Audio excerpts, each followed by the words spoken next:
Konami Studios. Power Rangers issue number 5. Let's venture to the planet Onyx and go on a little sci-fi western adventure. Something I didn't know I wanted from my Power Rangers book, but it had a really good sense of style and feel to the world we've already established, and I really liked that. So we headed to the planet Onyx. We are there with Jason and Zach, and they are under a false identity as they are trying to find some magical man that could give us the part they need to start their ship back up. But in order to get that, they have to go to an old-style tavern, and they have to, swindle a guy who, deals cards and stuff, and you're like, this is just some classic Western, right down to Jason wearing a cowboy hat and an eye patch. Why? I don't know. But we're doing it, and it looks pretty good. So they meet the guy, and they're trying to get some money from him. But in order to get their part, they need to fix their ship. They got to play a game of cards. In order to do that, Zach's going to be like, I got this, man. Don't worry about me. I could swindle this guy like it's nobody's business. And is he going to do it? Maybe. We'll have to wait and see, because we cut back to Draken and Trini, and basically, Draken is just like, this is fun, guys. I'm so glad we're here, but we should leave because I don't want to be here. So he's supposedly going to go help Trini fix the ship, but he doesn't really do anything. So she's like, I have an actual question to ask you, like a genuine question. Why do it? Why did you kill all these people? Why did you take over everything? What was the point? What did it serve in the world for you?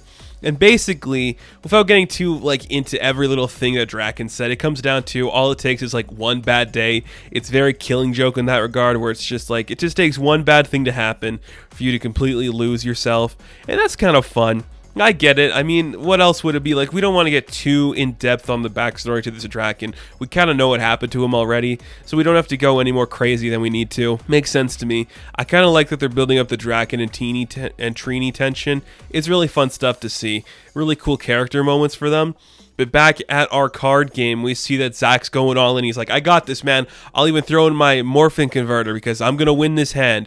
Just you wait and see. But of course, he loses in classic fashion, probably because this swindler boy, this grifter boy, is probably cheating, which we'll find out later that he is, because of course he is. If you are in an old Western thing and you are competing in a card game against a drifter or some guy, he's probably cheating and holding a bunch of cards secretly. But before we get to that resolution, we have to get attacked by this random lady who is Astromina, Princess of Evil, and she's here to kill the Power Rangers, and Zach and Jason have been outed. Now, I say it every time. I know enough about the Power Rangers lore where I can tell you what's going on. Astromina, a name I'm familiar with. Do I know the character that much? Not really, but I know enough that oh yeah, that character, I know who it is. So we get into a fight in the bar. We see that the guy was cheating in his cards. That Zach and Jason have to morph up, and they happen to everyone in the patron. Every patron in the bar is just like, oh, they really were Power Rangers. Weird. Astromina tries to kill them, so they take the fight outside because they're probably going to lose the fight, but as they're doing that, they get attacked by the SPD. Of course, we're bringing in everything in the Power Rangers lore. I know vaguely about the SPD, mainly because of the Lightning collection from Hasbro. I've been keeping up with it. That's kind of where I know them from. I said it before, my two eras of Power Rangers, Mighty Morphin, and then Dino Thunder. I know those, but this is fun. I like that we're bringing it full circle. So Jason and Zach and Astromina get taken by the SPD, and you're like, oh shit, what's going on there? And as they get taken away, we see that XI has shown Trini some weird past thing about the original Rangers and some emissaries, and how they're these powerful creatures created by this one guy, and you're like, okay, this old guy named Lentavus or something, and you're like, okay, great work, dude. I'll put up the picture so you guys can take a look at what it is. It's just pretty much this is probably why the blue emissary was attacked, was because something like this was created and bad stuff is going to happen, which is yeah, okay. I'm not going to argue with that because it's probably true, which is, it's fun. The Trini's like, okay, this is going to come back and haunt us in some weird way. We're probably going to have to fight this 16,000-year-old guy. I'm going to keep this in mind for when things happen. And we cut back to Jason, who is like aboard like some weird prison station, and like we see that a message from Zordon is playing that if we ever find Draken, that 3 Power Rangers took him and we have to take them in and stop them from going out, which we saw in one of the earlier issues of this book. But of course, Jason's just trying to play up like, I don't know what that means. I don't know what you're talking about.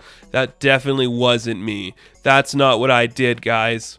Okay, buddy. Sure thing. If you believe it, that's true. Nobody believes it. But of course, that's what happens. And we see that Zack and Astromina are like locked up in a prison cell. She tries to attack him again because we find out that Rangers killed her family. But Zack is just like, really? You're going to clump us all together that every Ranger is bad and every Ranger is like that? I didn't kill them. I'm not that guy. I'm not that bad person. So don't think I am, pretty much is what it is. They do get into a little fight. It's kind of fun. Kind of a cool skirmish. I liked seeing that. Again, I think we're building up like a lot of interesting tension. This issue, I think more so than any of the other ones in this Power Ranger story, really set up this idea of world building. Like we got Astromina in here now, we got the SPD, we got the planet Onyx, which has some history with the character of Lord Draken, which is kind of fun to see. So when we cut back to the ship, we see like this mysterious cloaked figure attacking Lord Draken. Trini and Xi come to the rescue to see what's going on there. And we don't really know what's happening, but it's revealed that this guy is Ecliptor. Again, who the hell is this? I wish I knew more for you guys, but Ecliptor is here. If he's a character you know and love, there he is. Somebody very fun to look at, a very cool character who's like, I'm trying to help you. Like, I think we'll be able to help each other, okay? So just calm down, Draken. I'm trying to save your ass here. It's kind of fun, kind of cute.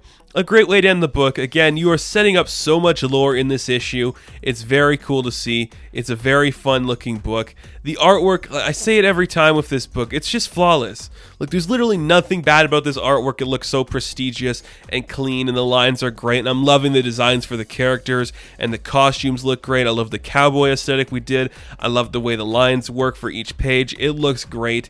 Trini continues to be a favorite character of mine, and I'm liking this book slightly more than I'm liking Mighty Morphin. Maybe because it's more streamlined and the characters are easier to understand, or it's turning into like a weird space western. It's really cool and really fun. Definitely look out for it. It's one I think a lot of people are going to enjoy. It built up a lot of cool stuff in the lore for these characters, and it's just doing some really cool shit. I can't wait to see where it goes next. I can't believe I'm reading 2 Power Rangers books consistently, and they've both been surprisingly well done.